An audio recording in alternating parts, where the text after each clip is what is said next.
Welcome to Vibeshare, a skill sharing and social media web app.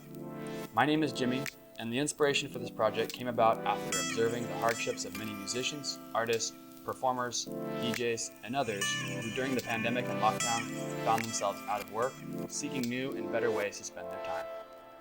A little bit about the project. This is a responsive web app and case study that was done over the course of a duration of roughly 5 months for the Career Foundry UX and UI web development program. My role was a sole developer, researcher, and UX and UI designer. And some of the tools I used were Adobe XD, Usability Hub, Miro, Optimal Sort Workshop, Marvel, and a few others.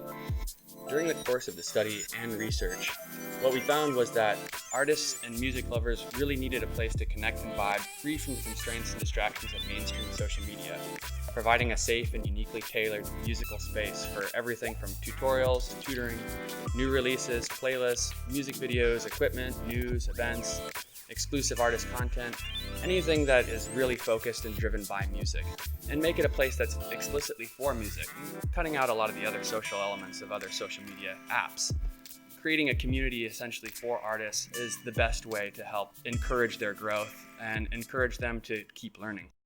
Following our design map, we can identify the steps from inspiration, conceptualization, iteration, and exposition. As we will cover each step in more detail, a brief summary is as follows. Competitive research on other apps, together with user interviews and surveys, helps deliver designers a snapshot of the users they are trying to reach. This snapshot can then be modeled to create user personas along with the basic blueprint for how the app features will be connected. From there, we can develop wireframes and prototypes for users to test, and then using the test data, reiterate the design for better functionality, efficiency, and aesthetic preference for the user, creating a polished design with reliable data to ensure market viability. As a basic litmus test for the basis of the app, key problems were identified and the relatedness noted. Central to users who wanted to learn a new instrument or musical skill was that, simply put, they didn't have the right person to teach them. Or if they did, their motivation would stagnate without a community to share and receive creative input. This is illustrated best using Fogg's behavioral chart, wherein any successful endeavor relies on the inverse relationship between motivation and skill level. At a very difficult ability, completing a musical project requires either it be made simpler or their motivation become higher. Thus, we can deduce that the solution comes from finding not only teachers, but teachers that learners will vibe best with and be inspired by, nurtured in a community that reflects the needs for their goals. Starting with competitive research, profiles were drawn up of similar websites and apps. Surprisingly, there were not many similar concepts to draw from, as music tutoring is often done on an individual basis. However, there is much to be learned from the two featured here that I encourage the viewer to explore if they are interested. While we don't have enough time to speak at length about them in this video, there are several commonalities in their weaknesses worth noting. In both cases, content is unavailable for free users, paid membership is prohibitory, interface is large and impersonal, many categories are limited and spread thin, and, unsurprisingly, profit margins were poor. Looking simply at these observations, we can quickly deduce that overcoming these challenges mean removing the prohibitory actions such as paid membership for all content, improving drab and impersonal user interface, and improving on the diversity of selection to better suit users. Next, we can look to our user base to better improve our design. The first thing we did was to do in-depth interviews with 3 users who seemed most likely to adopt this app, each somewhere on the spectrum between ambitious music enthusiasts and established music performers. As this research was again extensive, some interesting conclusions worth noting was that each artist, having above average experience in musical literacy and performance, all drew on experience they learned at an early age, often grounded in musical theory gained through foundations such as piano lessons. Each user lamented that, unfortunately, music production and performance was rarely a money-making endeavor, but persisted nevertheless through incredible passion and fulfillment that spoke volumes toward the artistic urge to create. Most significantly, the common determinant each credited for their success was having influential teachers that not only instructed them, but inspired them by introducing them to both new music and new people to engage with about it. These interviews became even more significant when paired with a user survey of diverse ages and backgrounds, many of whom had almost zero music production or performance skills. Despite this seemingly huge difference, the survey data confirmed similar conclusions. Namely, that music was a huge part of any user's daily life, and even surprisingly, that age was not a determinant for how motivated users were for learning. revealing that the artistic urge was not simply a youthful fantasy, but more so a product of their environment, wherein individuals with experienced peer groups and access to mentors via a healthy community were the most likely to be motivated toward music production. Using this data, user personas were constructed to best match our demographics, highlighting again the spectrum between enthusiastic novice and experienced artists that would serve as a reference point again and again for design and testing. Often this breakdown would follow along income lines, where the enthusiastic novice would have higher income from pursuing a more orthodox career path, and the experienced artist often having less income as a sacrifice to the starving artist archetype. However, this was not always the case the older users became, especially if they were also technically inclined. Generally speaking though, we can see this illustrated better through our user journeys, which anticipate the pain point emotions our personas are likely to encounter upon adoption of the app. Here again, free content versus exclusive paid membership became a huge factor for whether or not users, especially younger, low-income and/or starving artist types, will take the time to explore the app beyond basic onboarding long enough to see both the social and financial value it can represent for them. Developing this further, we can use our user journey to imagine how they will use the features of the app, rendering an information architectural blueprint for how each screen should be constructed and linked together. In both scenarios for the features shown here, emphasis was placed on giving the user as much access to explore free content as possible, so as not to scare them away with fees. While this map could look different between user types, the ultimate goal is to simplify this map as much as possible, ensuring maximized content value and streamlined, agile efficiency no matter the user type.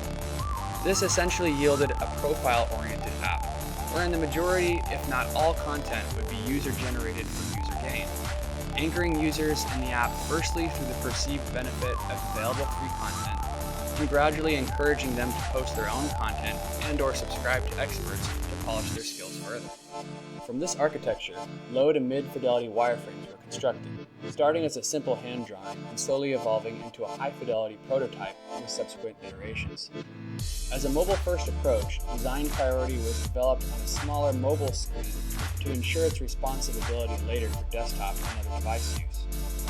While this at first seemed counterintuitive considering the technical scope and complexity for instruments and software would likely require a larger screen, mobile first as a strategy proved superior even for this app, as nearly all websites and apps average users visit are introduced first via mobile, making a good first impression of everything. It also helped give priority to features all users would appreciate, regardless of screen size, such as the development of a community feed, and later, even a media player, in addition to artist browse and subscription features. Over time, a high-fidelity, clickable prototype was developed using Adobe XD. The most recent iteration of this prototype can be found by following the Adobe link in the description of this video. Finally, having a fully functional demo version of the app to show users, it became easy as well as essential to test functionality and usability with our users. At this stage, the iteration, test, iteration format becomes a cyclical rinse, repeat design model, each time improving upon the previous design. The same as before, user testing and research again yielded extensive, albeit valuable, information essential to perfecting the design. Performed on a mobile device, users were observed and recorded, allowing for maximum analysis of which features posed difficulty and which elements generated positive or negative reactions. A few major takeaways here was not only an analysis for functionality, such as completing tasks, but also building upon user personas by cataloging familiarity with similar apps, preferences of similar app features, and taking notes of additional features users might like with greater development. By far, the best results was finding that users loved the concept, the color templates, and the general interface they were asked to navigate through. Nevertheless, to sift through all the raw data, a few tools were used, starting by creating a deep affinity mapping of similar themes using the online tool Miro, which mimics post-it note-taking conventionally done in scrums or agile UX team meetings. After identifying similar themes and functionality issues across all users, priority levels were established for different fixes, and then organized in a rainbow spreadsheet via Google Docs. The links to both of these can also be found in the description. After identifying which issues to focus on, new iterations were tried and tested, and can be viewed here side by side. A brief scan of issues 1 through 3 reveals first and foremost the functionality issues, such as button size, font size, and anchor point size, all which made finding and/or tapping links difficult. Issues 4 and 5 are more focused on expanding the scope of the prototype, particularly the community feed designed just as importantly to increase user excitement and engagement. Furthermore, preference testing as well was used similarly to identify which elements of the interface users enjoyed most.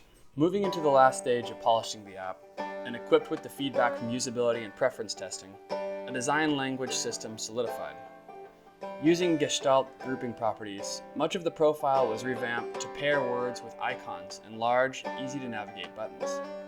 Shade boxes were used to give emphasis and prominence of content, and evocative orange gradient boxes were employed not only as call-to-action buttons, but also as tab indicators. Overwhelmingly, users liked the dark theme as a juxtaposed contrast for fresh and original social media. However, after accessibility and readability issues were more closely examined in certain users, a light mode version was developed as an alternative, keeping many of the same colors, albeit lighter shades, but a white background, and with options to use either skin available from the sidebar menu. Using side-by-side comparisons of the dark and light modes, it's easy to identify the color schemes as both calming and vibrant, lending a pensive quality similar to engaging with music. The logo was a design I made easily using only Adobe XD, as were most of the icons, with only a few cases requiring Adobe Illustrator. Careful attention was paid to object shapes and sizes, with gently curved buttons and profile identifying circles used throughout. Onboarding animations were also created entirely using XD plugins, and help give an alternative UI approach to simply using high-def images. In conclusion, Vibeshare is ultimately designed to make the process of learning and practicing new musical skills as easy and accessible as possible. Enthusiastic, encouraging, approachable for users of all skill levels, and oriented towards fostering greater community engagement. I truly believe Vibeshare could have tremendous potential if it was fully developed and incentivized with base users, filling a niche that is currently virtually non-existent. I hope you enjoyed this case study walkthrough, and thanks so much for watching.